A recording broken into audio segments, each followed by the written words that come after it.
Hello, Aries, Sun, Moon, Rising, and Venus signs. Kamusta kayo? Sana nasa mabuti kayong kalagayan.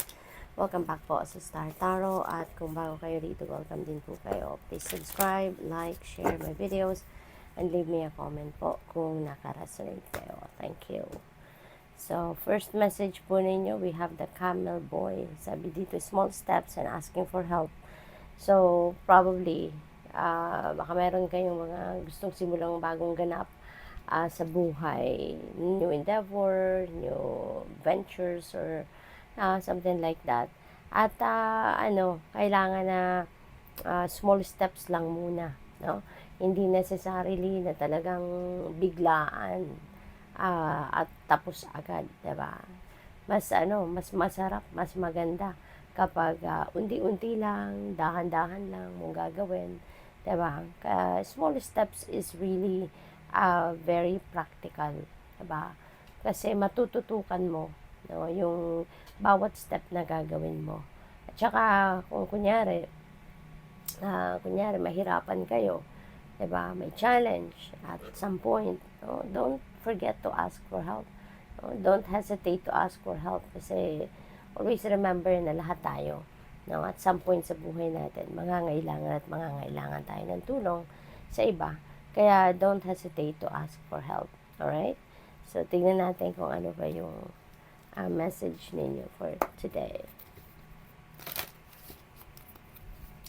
And there is a synchronicity rito sa card na to. We have number 33. Number 33 is a master number, no?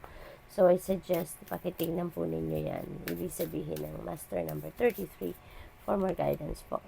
So, we have be assertive. Ito ang kailangan mo talaga. Maging confident ka sa pag-take mo ng small steps, no? Patungo doon sa pagtupad ng kung ano man ang gusto mong i-carry out, no? na goals mo. No? Be assertive. Be confident about yourself. At saka, maging confident ka sa plano mo. Diba? Sa plano mo, sa sarili mo, sa talents, sa skills mo. No? Magtiwala ka. Alright? So, tignan natin kung ano pa ang mga kaganapan dito sa iyo. This is for November 1 to 15. So, we have the Ace of Wands. Ayan. So, new beginning. So, talaga magsisimula ka ng bagong ganap sa buhay. Magsisimula ka ng pwedeng bagong trabaho yan, bagong pagkakakitaan.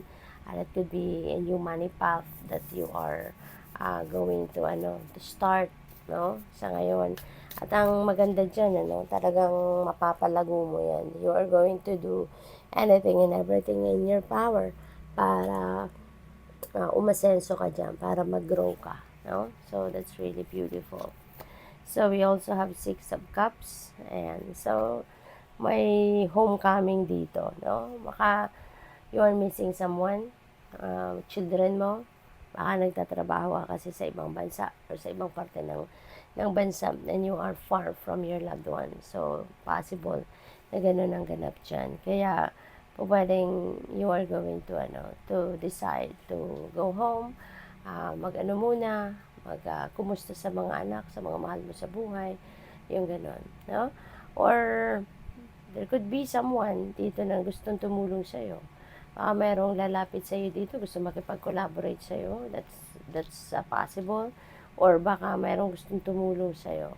No? So, yun na napipick up ko dyan. But definitely, there is some kind of reunion dito na parang yun ang magaganap. No? So, we have 3 of Pentacles. Ayan. No? So, talagang meron ditong merong tutulong sa'yo.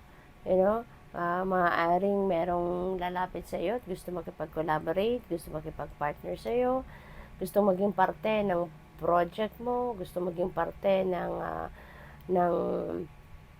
kung ano man itong gagawin mo sa ngayon. So, good luck sa iyo dyan. At maganda rin dito, no, kung sino man itong mga gustong makipag-collaborate sa iyo, parang din sila, yung they will be very supportive of you kasi maaaring parang like-minded people kayo, no? You have the same wavelength, parang pare-parehas din yung goals niyo, pare-parehas din yung gusto niyo, something like that, no? Kaya they are going to be very supportive of you. At saka kung kunyari, no, feeling ko meron din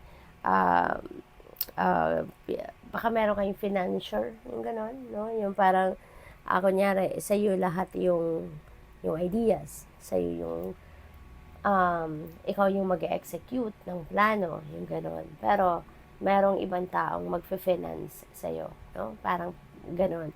Or, pwede rin na, yung ano na to, yung taong ito is going to share kung ano man ang mga ano mo. Baka pera yung share niya sa negosyo mo, no? Or sa project mo. So, yun na napipick up ko dyan. So, we have 2 of Cups. Ayan, partnership, no? So, talaga magkakaroon kayo ng partnership, magkakaroon kayo ng kakolaborate dito sa gagawin ninyo. At pwede na baka yung person mo ito, no? Baka yung jowa mo din yan na nakakolaborate mo dyan. Baka siya din yung magiging makaka-partner mo sa ano, sa business na yan or sa project na yan, no?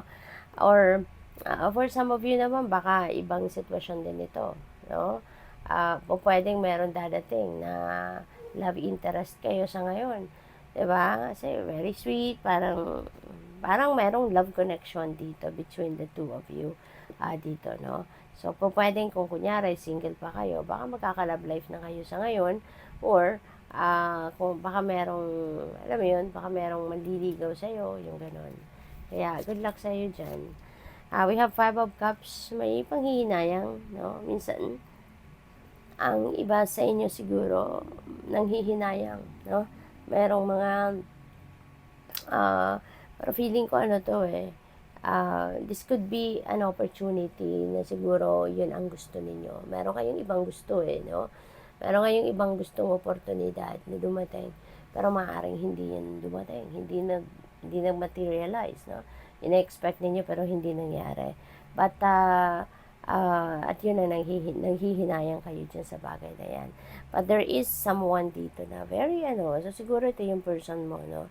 Very supportive sa'yo no? Very supportive sa'yo, talagang, ayan, naka-akbay po sa'yo, yung parang pinapacify ka, kinocomfort ka, yung ganon. So, you are lucky, no, Aries, kasi laging merong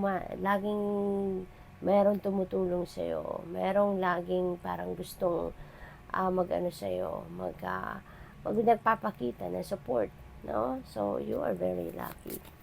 So, what else? We have 4 of Cups. Ayan. So, probably, no, yung panghihinayang na to could be related, no, sa bawat isa. Dalawang card na to, related talaga sila.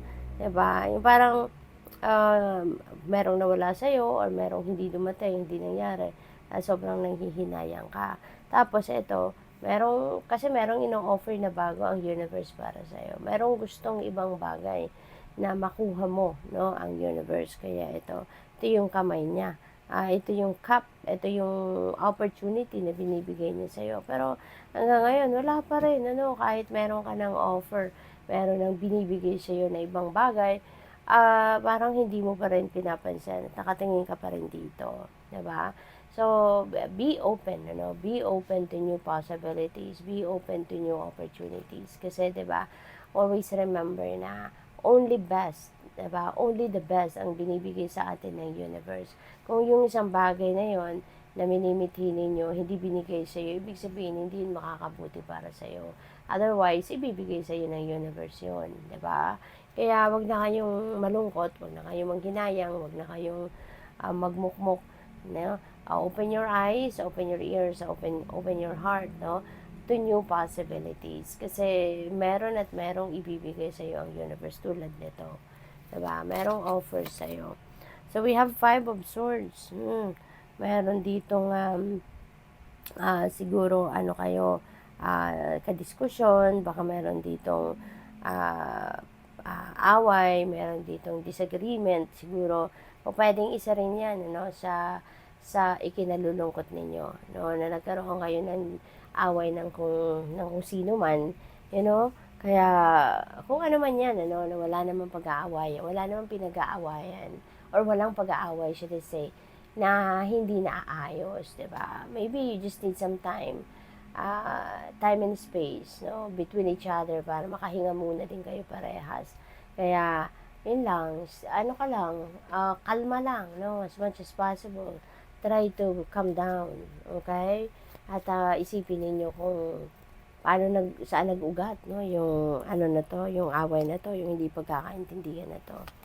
So, we also have 7 of Swords. Ayan. So, 7 of Swords, ingat kayo, ha. Ingat kayo. Kasi, this is the energy of liar, cheater, and stealer.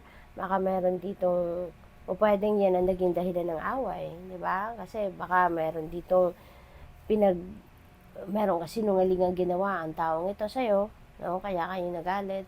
Baka na-discover ninyo or mayroong kinuha yan sa'yo, diba? Binudol ka, na-discover mo, kaya maaaring yun ang pinag-awayan ninyo. Pero just in case, wala pang gano'n ang iba sa inyo, wala pang gano'n nangyayari, mag-iingat na lang kayo sa ngayon. Kasi there could be people that are liars, cheaters, and stealers sa paligid ninyo. So, we don't want to be, diba? To be a victim of those kind of evil, evil things. Kaya, lakasan ninyo ang inyong radar, okay? Lakasan ninyo ang inyong pakiramdam. At mararamdaman naman ninyo, mapipick up ninyo yan, no? If someone is planning something evil sa inyo, mararamdaman din ninyo yan. Kaya mag-iingat na lang kayo, okay? So, good luck sa'yo. Thank you for watching. Love and light. Namaste.